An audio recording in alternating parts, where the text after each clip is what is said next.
परंतु 6व्या वचनामध्ये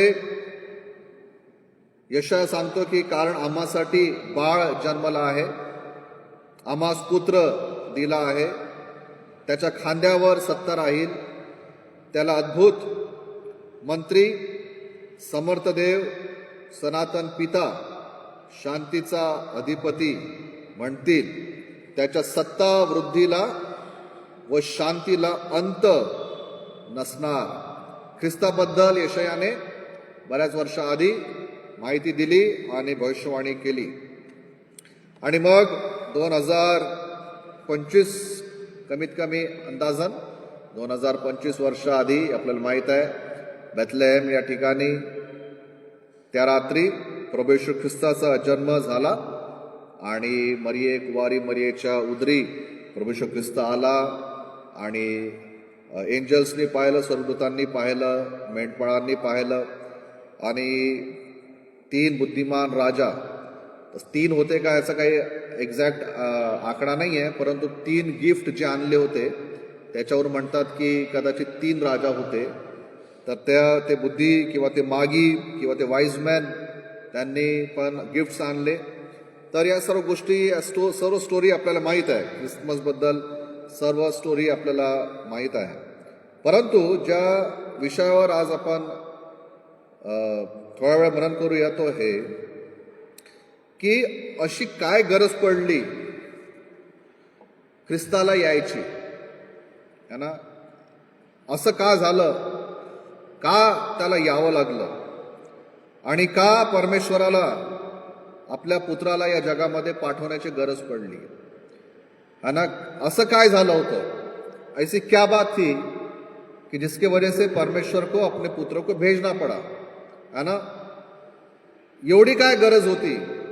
जर आपण येशू ख्रिस्ताबद्दल वाचतो, योहान 1:1 मध्ये लिहिलेलं आहे की प्रारंभिक शब्द होता, शब्द देवासह होता आणि शब्द देव होता. आणि त्याच वचनामध्ये 1 अध्याय 14 वचनामध्ये लिहिलेलं आहे की शब्द देहधारी झाला, है ना? वचन देहधारी हुआ, त्याने देहरूप धारण केलं. तर शब्द किंवा वचन किंवा लोगॉस किंवा वर्ड येशू ख्रिस्ताला दर्शवतं आणि तोच देवाचा शब्द शारीरिक रूपामध्ये ख्रिसमस या दिवशी जगामध्ये आला. तो तर गौरवामध्ये होता. योहान शुभवर्तमान 17वा अध्याय जर आपण वाचतो तर त्याच्यामध्ये येशू ख्रिस्त म्हणतो की परमेश्वर पिता, जे गौरव माझं होतं तुझ्या सोबत ते तू मला परत कर. म्हणजे प्रभू येशू ख्रिस्त स्वतः परमेश्वराच्या गौरवामध्ये राहणारा शब्द, तो देव तो होता. आणि फिलिप्पियरास पत्र 2 अध्याय आणि 5 ते पुढे जर आपण वाचतो त्या ठिकाणी लिहिलेलं आहे की तो परमेश्वर असूनही त्याने स्वतःला रिक्त केलं. तो दासाचं स्वरूप त्याने धारण केलं. तो शून्य झाला, मनुष्य रूप त्याने धारण केलं. का? प्रश्न असा आहे, का त्याने आपलं गौरवी वैभव सोडून या पापमय जगामध्ये त्याने जन्म घेतला? असं का झालं? आणि हे समजण्यासाठी आपल्याला एक गोष्ट समजावं लागेल की परमेश्वराला आपल्या पुत्राला या जगामध्ये पाठवण्यासाठी फक्त एकच कारण होतं, मुख्य कारण. ते मुख्य कारण म्हणजे या जगामध्ये पाप आलं होतं. दुसऱ्या कुठल्याही कारणामुळे तो आला नाही. जगामध्ये पाप होतं किंवा जगामध्ये पाप आलं होतं आणि या पापापासून मानवांना सोडवण्यासाठी प्रभू येशू ख्रिस्ताला आपलं गौरव सोडून, आपलं हेवनली अबोर्ड, आपलं स्वर्गीय घर सोडून एका राजाच्या घरात नाही, एका चांगल्या ठिकाणी नाही, परंतु एका गायीच्या घाणेरड्या गोठ्यामध्ये त्याला यावं लागलं, है ना?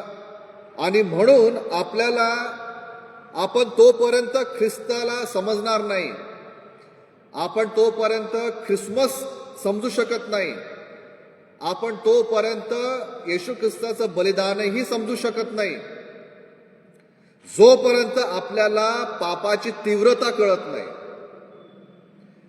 बरेचदा ख्रिस्ती लोक लहानपणापासून ख्रिसमस बद्दल ऐकून ऐकून थकलेले आहेत.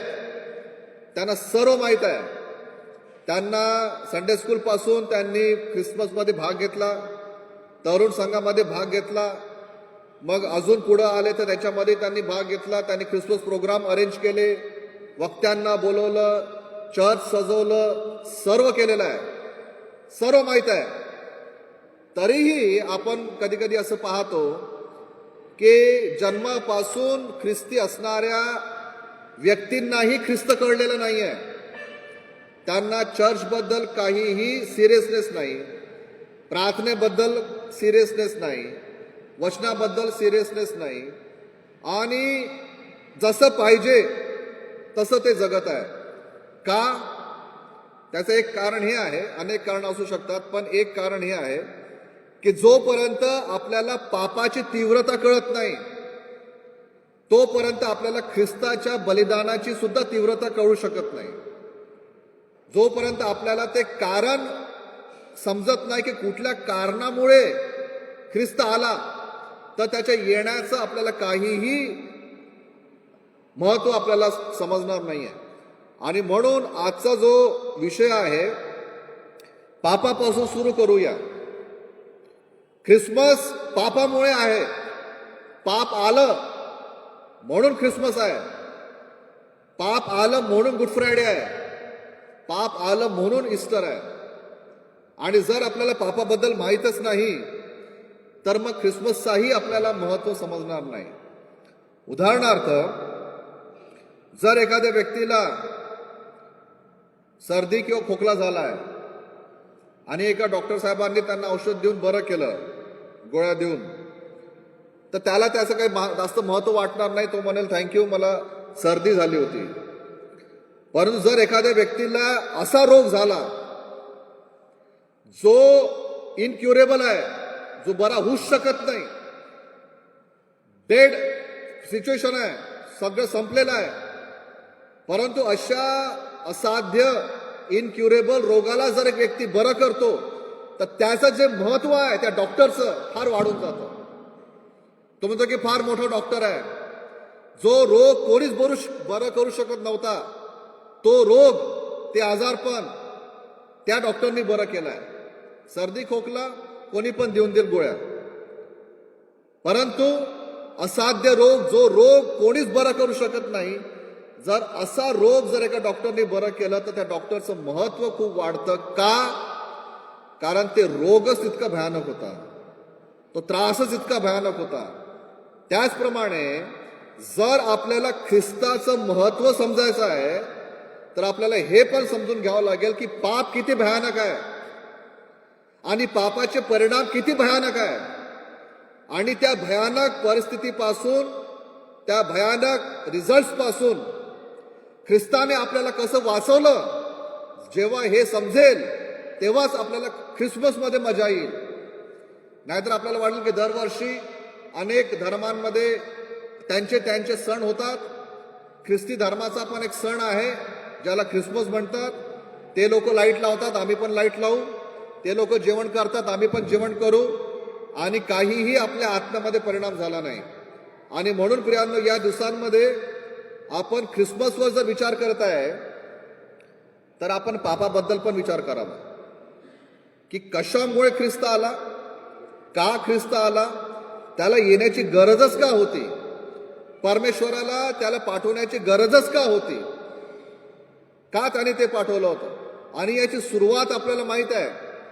याची सुरुवात यशायापासून नाही झाली, याची सुरुवात झाली उत्पत्तीच्या त्या पुस्तकापासून, ज्या ठिकाणी आदम आणि हवेने पाप केलं.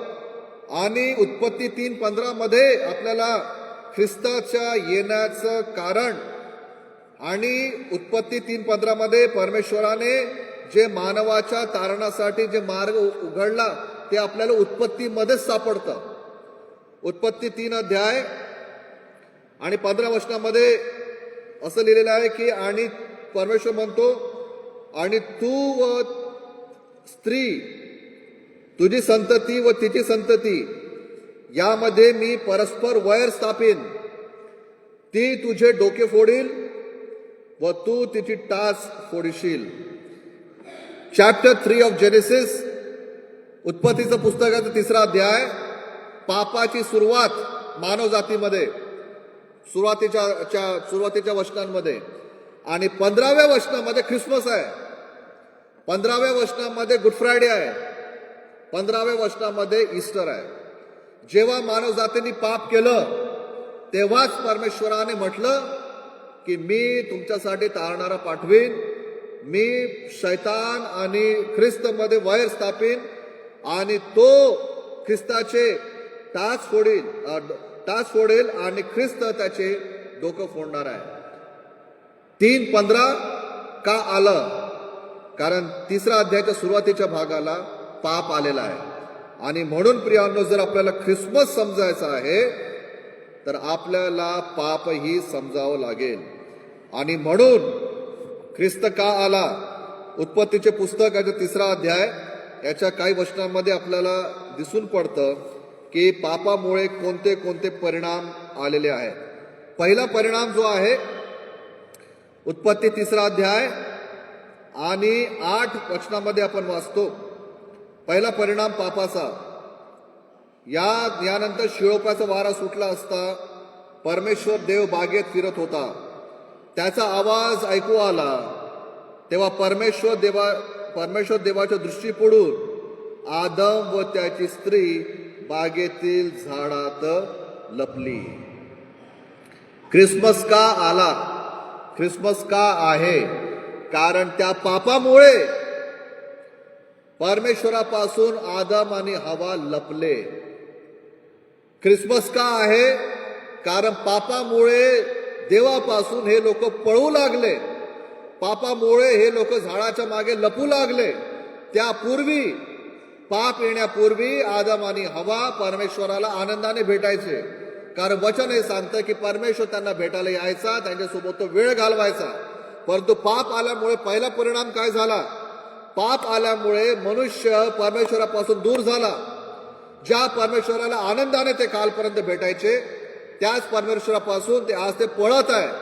आणि यशाया 59:2 वचनामध्ये आपण वाचतो की देवा म्हणतो की तुमच्या अधर्मांमुळे, तुमच्या पापांमुळे तुम्ही माझ्यापासून दूर गेलेले आहात. पहिला जो परिणाम आहे प्रियांनो, ख्रिसमस येणं, पहिलं कारण जे आहे ख्रिसमस येण्याचा तो हा आहे की पापामुळे परमेश्वर आणि मनुष्य एकमेकांपासून दूर झाले आणि त्यांना जोडण्यासाठी प्रभू येशू ख्रिस्ताला या जगामध्ये यावं लागलं. ख्रिस्ताचा जन्म एक कॉमन जन्म नव्हता की अनेक लेकरं जन्म घेतात म्हणून ख्रिस्तानेही जन्म घेतला, ते नाहीये. एक विशिष्ट कारणामुळे, की पहिलं कारण होतं की परमेश्वरापासून मनुष्य लपू लागला होता. दुसरं आपण वाचतो 7 वचनामध्ये की तेव्हा त्या उभयतांचे डोळे उघडले पाप केल्यानंतर आणि आपण नग्न आहो असे त्यास कळून आले. तेव्हा त्यांनी अंजिराची पाने शिवून आपणासाठी कटिवेष्टने केली. दुसरं कारण काय आहे की पाप आलं, की पापाने आणलं. काय कारण आहे की ख्रिस्त आला? दुसरं कारण हे आहे की मनुष्याच्या अंतःकरणामध्ये लाज आली, सायकोलॉजिकल प्रॉब्लेम्स, इमोशनल प्रॉब्लेम्स आले. मनुष्य स्वतःपासून दूर झालेला आहे. स्वतःपासून आपण दूर झालेलो आहोत. आपण स्वतःवर रागवतो, आपण स्वतःवर निराश होतो, आपण स्वतःलाच बरेचदा दोष देतो. काही जीवनामध्ये जर आपण चुकीचे निर्णय घेतले तर आपण म्हणतो की मी चूक केली. शेम, डिप्रेशन, सायकोलॉजिकल प्रॉब्लेम्स, सुसाईड, आत्महत्या, या सर्व गोष्टीचा मूल कारण पाप आहे. निराशाचं कारण पाप आहे, आत्महत्येचं कारण पाप आहे, इमोशनल प्रॉब्लेम्सचं कारण पाप आहे. पहिलं तर मनुष्य पापामुळे परमेश्वरापासून दूर झाला, देवासोबत त्याची संगती तुटली, तो देवापासून पळू लागला. आणि दुसरा परिणाम पाप काय घेऊन आलं की पाप आपल्या जीवनामध्ये इमोशनल आणि सायकोलॉजिकल प्रॉब्लेम्स घेऊन आलेला आहे. कारण तोपर्यंत त्यांच्या मनामध्ये कुठल्याही प्रकारची लाज नव्हती, कुठल्याही प्रकारचं संकोच नव्हतं. पण जसं त्यांनी पाप केलं, त्यांचे डोळे उघडले आणि मग त्यांना समजले की आपण कशा अवस्थेमध्ये आहोत. प्रियांनो, पहिलं कारण देवापासून दूर येऊन गेलेला आहे पाप, म्हणून ख्रिस्त आला. सायकोलॉजिकल प्रॉब्लेम्स घेऊन आला पाप, म्हणून ख्रिस्त आला. उत्पत्ती 3 अध्याय आणि 12 आणि 13 मध्ये आपण वाचतो की आदम म्हणाला, जी स्त्री तू मला दिलीस, सोबतीस दिली, तिने त्या झाडाचे फळ मला दिले आणि ते मी खाल्ले. परमेश्वर देव त्या स्त्रीस म्हणाला, हे तू काय केले? स्त्री म्हणाली की सर्पाने मला भुरळ घातली म्हणून मी ते खाल्ले. तिसरं कारण काय झालं पापामुळे? मनुष्य एकमेकांपासून दूर झाला. जेव्हा परमेश्वराने स्त्रीला आदमाला विचारलं की तू फळ का खाल्लं, आदमाने ती रिस्पॉन्सिबिलिटी स्वीकार केली नाही. पण त्याने काय म्हटले की जी पत्नी तू मला दिली तिने मला भुरळ घातली, तिने मला खायला लावलेला आहे. म्हणजे काय? आता तो आपल्या पत्नीपासूनही दूर झालेला आहे. मरायटल प्रॉब्लेम्स, एकमेकांपासून दूर जाणे, इंसान का इंसान के साथ कोई रिश्ता नाही, घरातल्या लोकांसोबत आपलं पटत नाही, आपल्या मित्रांसोबत, मंडळीच्या लोकांसोबत, फॅमिली रिलेशन्समध्ये एकमेकांसोबत का पटत नाही?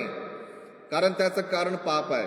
या ठिकाणी परमेश्वराने जेव्हा आदमाला विचारलं की तू पाप का केलं, तो म्हणतो की या स्त्रीने मला खायला लावलेला आहे, जी स्त्री तूच मला दिलेली आहे.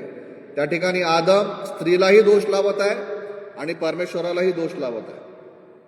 तिसरं कारण काय होतं की सोसायटीपासून, एकमेकांपासून आपण वेगळे झालेलो आहोत. आणि 17 मध्ये आपण वाचतो की उत्पत्तीचं पुस्तक 3 अध्याय आणि 17 वचनामध्ये लिहिलेलं आहे की आदामास तो म्हणाला, तू आपल्या स्त्रीचे ऐकले आणि ज्या झाडाचे फळ खाऊ नको म्हणून मी तुला आज्ञा केली होती, त्याचे फळ तू खाल्ले, म्हणून तुझ्यामुळे भूमीला शाप आला आहे. तू आयुष्यभर कष्ट करून तिचा उपज खाशील, ती तुला काटे व कुसळे देईल, तू शेतातले पीक खाशील. त्या काय झालं? चौथा परिणाम काय झाला? पापामुळे भूमी श्रापित झाली, नेचर श्रापित झालं. आणि जे नेचर परमेश्वराने आदम आणि हवेसाठी चांगल्या वातावरणामध्ये राहण्यासाठी बनवलं होतं, ते नेचर, ती प्रकृती बिघडून गेली जेव्हा आदम आणि हवेने पाप केलं. आणि ते सर्व सुधारण्यासाठी प्रभू येशू ख्रिस्त आला. परमेश्वराला मनुष्यासोबत जोडण्यासाठी, मनुष्याच्या मनाला बरं करण्यासाठी, मनुष्यांना एकमेकांना जोडण्यासाठी, प्रकृतीला सुद्धा उद्धार देण्यासाठी प्रभू येशू ख्रिस्त जगामध्ये आला.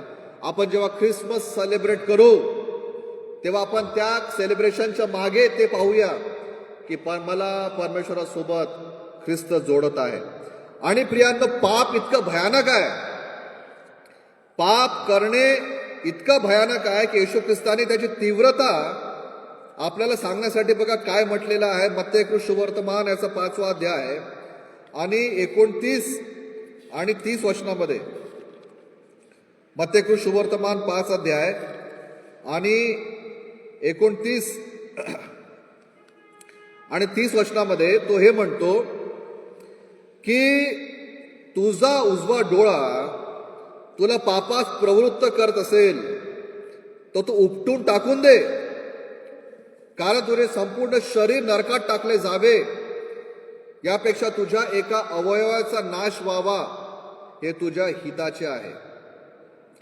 तुझा उजवा हात तुला पापास प्रवृत्त करत असेल तर तो तोडून टाकून दे, कारण तुझे संपूर्ण शरीर नरकात पडावे, यापेक्षा तुझ्या एका अवयवाचा नाश व्हावा हे तुझ्या हिताचे आहे. 2 वचनं आहेत. या वचनात जर आपण खोलवर जर विचार केला तर आपल्याला हे कळून येतं की येशू ख्रिस्त पापाबद्दल किती सिरियसली सांगत आहे. पापाचे जे गांभीर्य आहे, त्याचे जे रिझल्ट्स आहे, किती भयानक आहे हे ख्रिस्त इथं सांगत आहे. ख्रिस्त हे म्हणत आहे की जर तुझा डोळा तुला पापासाठी प्रवृत्त करत आहे, तो डोळा फोडून टाक, काढून टाक तो डोळा. तुझे हात तुझ्या जर पापाला प्रवृत्त करत आहे, हात कापून टाक. बिना हाताचं स्वर्गात जाणं तुझ्यासाठी बेटर आहे, पण संपूर्ण शरीर घेऊन नरकात जाणं हे तुझ्यासाठी अतिशय भयानक आहे. काय सांगत आहे ख्रिस्त? ख्रिस्त हे सांगत आहे की भाऊ काही कर, पण पाप नको करू. तू आंधळा राहायला चालेल, तुला हात नसतील चालतील, तुला पाय नसले चालतील, तुझा अवयव काही कामाचा नसेल चालेल, पण तुझा आत्मा वाचला पाहिजे. म्हणून तू नरकाकडे नको जाऊ, तू स्वर्गाकडे जा. पहा किती सिरियस आहे पाप करणे, आणि एवढं सिरियस असल्यामुळे ख्रिस्त आला. पाप इतकं भयानक होतं की कदाचित आपल्याला त्याचं महत्व माहित नाहीये, परंतु परमेश्वराला त्याचं महत्व माहित आहे आणि सैतानाला त्याचं महत्व माहित आहे. म्हणून एका साईडला परमेश्वर आपल्याला वारंवार सांगत आहे की पाप नको करू, आणि दुसऱ्या साईडला सैतान आपल्याला कंटिन्यू सांगत आहे की तू पाप कर.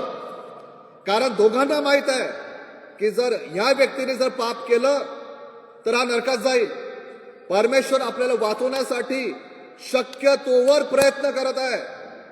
परमेश्वर आपल्याला वाचवण्यासाठी हर संभव कोशिश कर रहा है कि ये आत्मा बचाई जानी चाहिए. आणि त्याचबरोबर सैतानही हर संभव प्रयत्न करत आहे की मला या आत्म्याला नाश करायचा आहे, म्हणजे करायचंच आहे. आणि जर त्याला नाश करायचा आहे तर त्याला मला पापामध्ये पडावं लागेल. म्हणून प्रियांनो, ख्रिस्त आला कारण पाप खूपच भयानक आहे. त्याची तीव्रता इतकी भयानक आहे की जर आपल्याला ती तीव्रता समजली तर आपण पापापासून दूर राहणार आणि आपण पवित्रतेकडे जाणार. परंतु ज्या प्रकारे सैतानाने हवेला पाप प्रेझेंट केलं, the way he presented sin to Eve, same पद्धतीने आज सैतान माझ्या पुढे आणि तुमच्या पुढे पापाला प्रेझेंट करतो. पुन्हा एकदा जर आपण उत्पत्तीचं पुस्तकाच्या 3रा अध्यायामध्ये जर आपण जाऊ तर पहिल्या वचनापासून पुढं आपण पाहतो की स्त्री आणि हवा आणि साप किंवा सैतान हे वार्तालाप बोलत आहे. आता काय झालं, आपण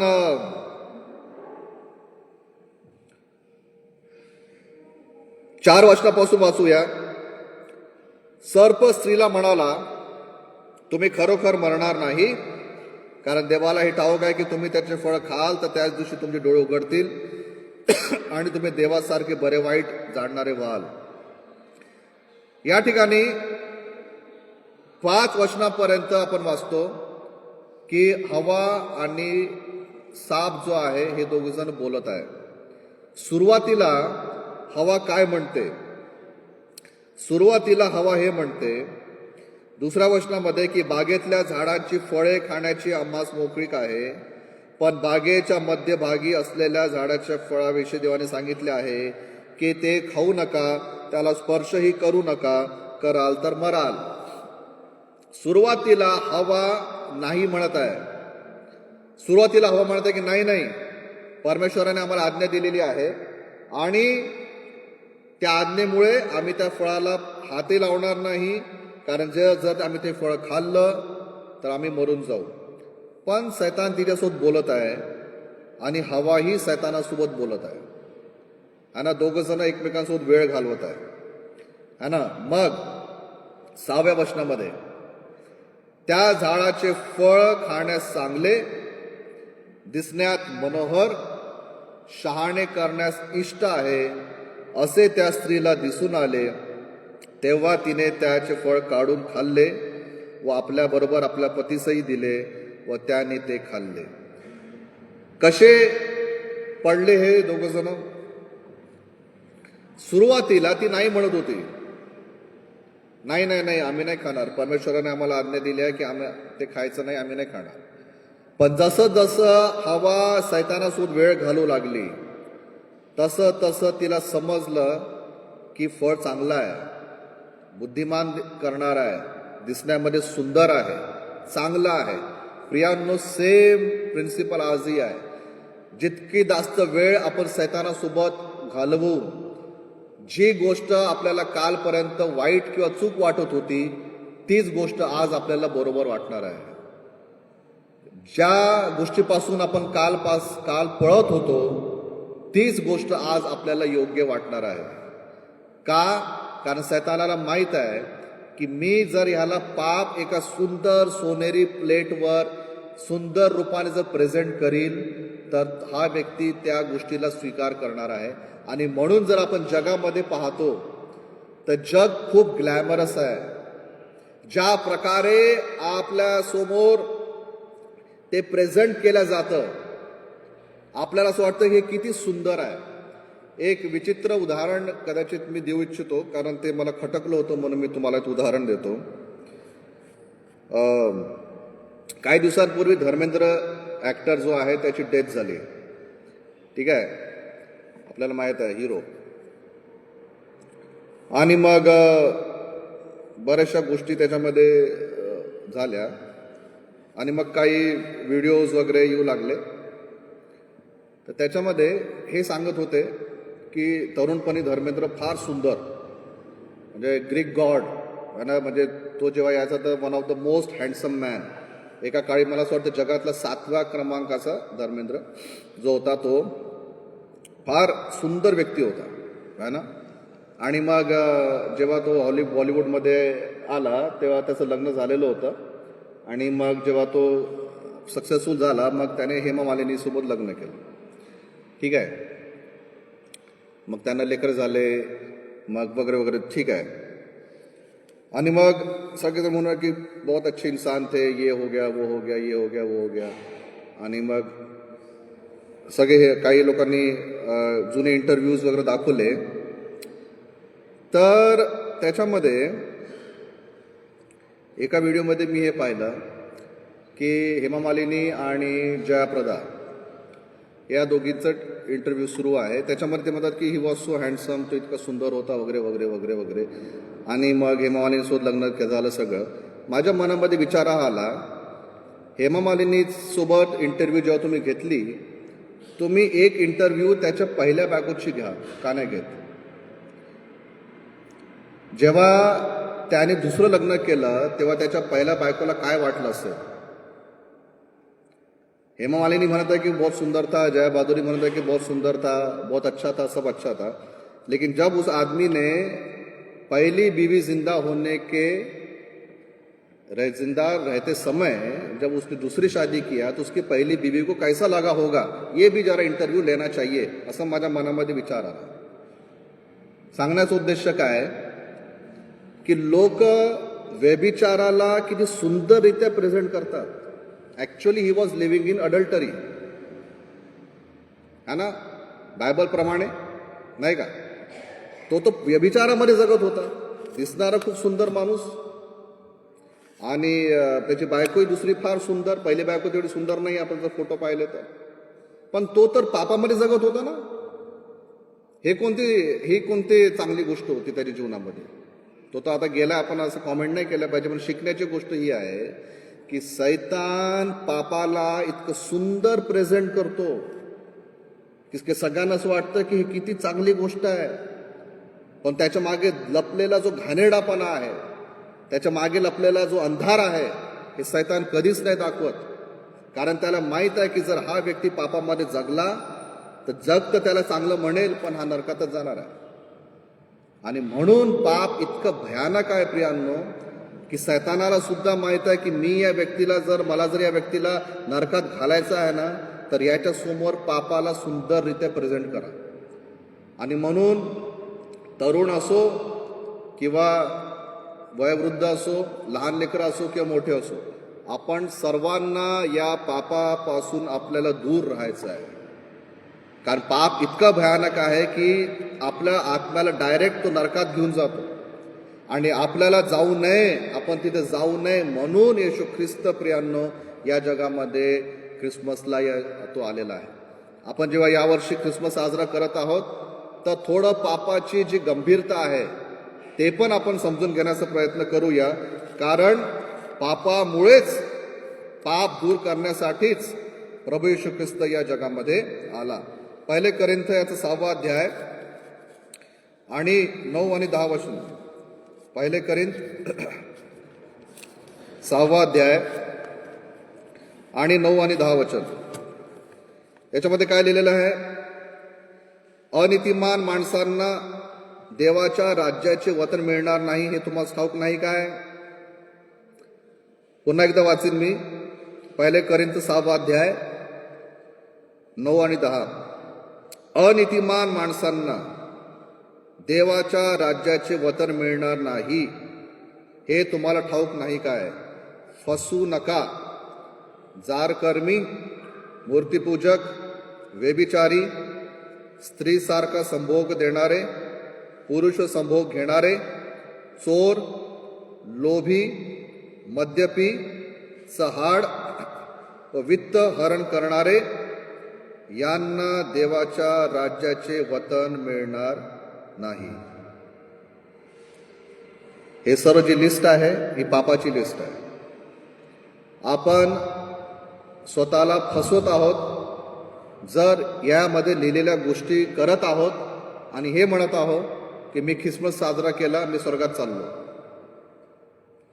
काय लिहिलेलं एक लिस्ट आहे, तुम्ही घरी जाऊन स्टडी करा. एक एक पॉइंट स्टडी करण्यासारखा आहे. प्रकाशित वाक्य 22 अध्याय, प्रगटीकरण 22 अध्याय आणि 15 वचन. प्रगटीकरण 22 अध्याय आणि 15 वचन. कुत्रे, चेटकी, जारकर्मी, खून करणारे, मूर्तीपूजक, लबाडीची आवड धरणारे व लबाडी करणारे सर्व लोक बाहेर राहतील. ही पण एक लिस्ट आहे, याच्यावर पण आपण स्टडी करू शकतो. प्रियांनो, ख्रिसमस का साजरा करत आहोत आपण? कारण जगामध्ये इतकं भयानक पाप आहे आणि पापापासून आपल्याला कोणीच वाचू शकत नाही. गिनतीचे पुस्तक गणना 32 अध्याय आणि 23 वचन. गणनाचे पुस्तक 32 अध्याय आणि 23 वचन.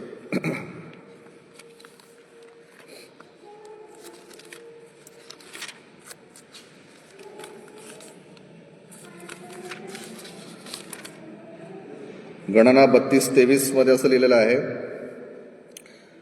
असे न कराल तर पहा, तुम्ही परमेश्वराविरुद्ध पाप कराल आणि तुमचे पाप तुम्हाला भोवेल, हे पक्के लक्षात ठेवा.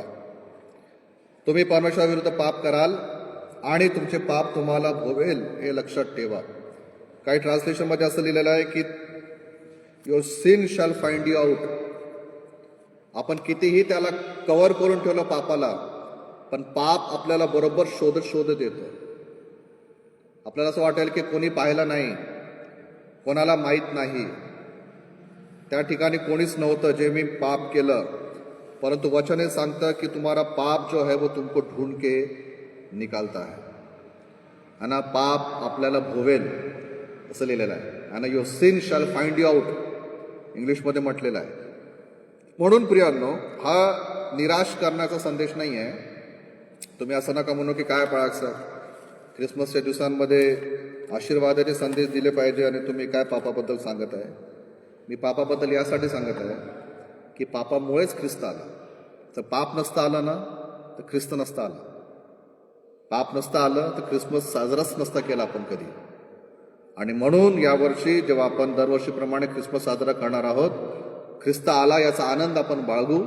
पण हे सुद्धा लक्षात ठेवू की तो का आला, का त्याला आपलं गौरवी वैभव सोडून यावं लागलं. कारण मी पापी होतो, कारण आपण सगळे पापी आहोत.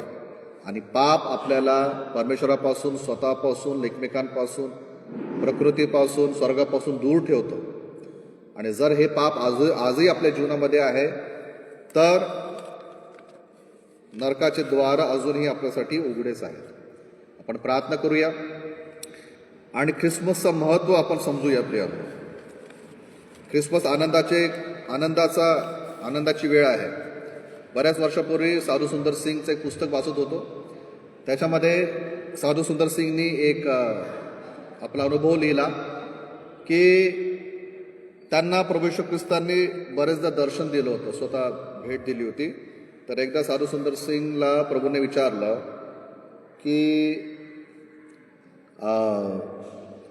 माझ्यासाठी क्रॉसची जी वेदना होती ती किती वेळेची होती, आणि how long was a suffering. त्या क्रॉसची जी वेदना होती ती किती वेळेची होती. तर साधू सुंदर सिंगनी त्यांना विचारलं की प्रभू असं का विचारत आहे. येशू ख्रिस्ताने म्हटले की जेव्हा मी पृथ्वीवर आलो तेव्हापासून मी क्रूसच सहन करत होतो. म्हणजे ख्रिसमस पासूनच येशू ख्रिस्त क्रॉसची वेदना सहन करत होता. का? कारण पाप इतकं भयानक आहे आणि त्या पापाला दूर करण्यासाठी तो जगामध्ये आला होता. आपण प्रार्थना करूया, आपले डोळे बंद करू आणि स्वतःला चेक करूया. मी तुम्हाला चेक करणार नाही कारण मला तो अधिकार नाही. आपण एकमेकांना चेक करणार नाही कारण तो आपला अधिकार नाही. स्वतःला आपण आज चेक करूया. मी कुठं उभा आहे. ख्रिसमस येणार आहे, तो आपण साजरा करणार कारण माझ्यामुळे ख्रिस्त आला, कारण मी पाप केलं होतं. म्हणून प्रियांनो, यावेळेला आपण या दिवसांमध्ये आपण समर्पण प्रभूला करू की प्रभू, मी पवित्रतेमध्ये चालावं, तुझ्या भयामध्ये मी चालावं आणि ख्रिस्ताच्या येण्याचा जो खरा अर्थ आहे त्याला जाणून रिअल ख्रिसमस तो राहील जेव्हा मी पाप करणार नाही. हेच माझं योग्य ख्रिसमस सेलिब्रेशन राहील. देवबाप, आमची प्रार्थना आहे प्रभू, या दिवसांमध्ये तुमच्यासोबत तू बोल. ख्रिसमस समजण्यासाठी तू आम्हाला सहायता कर. पाप जगामध्ये आलं म्हणून ख्रिस्ताला यावं लागलं. म्हणून प्रभू, या ख्रिसमसमध्ये आम्ही हा निर्णय घ्यावा की मी पापापासून दूर राहील. येशूच्या नावाने मागतो म्हणून तो एक आमेन. आपण आपल्या जागेवर उभं राहूया आणि प्रभूने शिकवलेली प्रार्थना यावेळेस आपण करूया. हे आमच्या स्वर्गातील बापा, तुझे नाव पवित्र मानले जाओ, तुझे राज्य येऊ, जसे स्वर्गात तसे पृथ्वीवरही.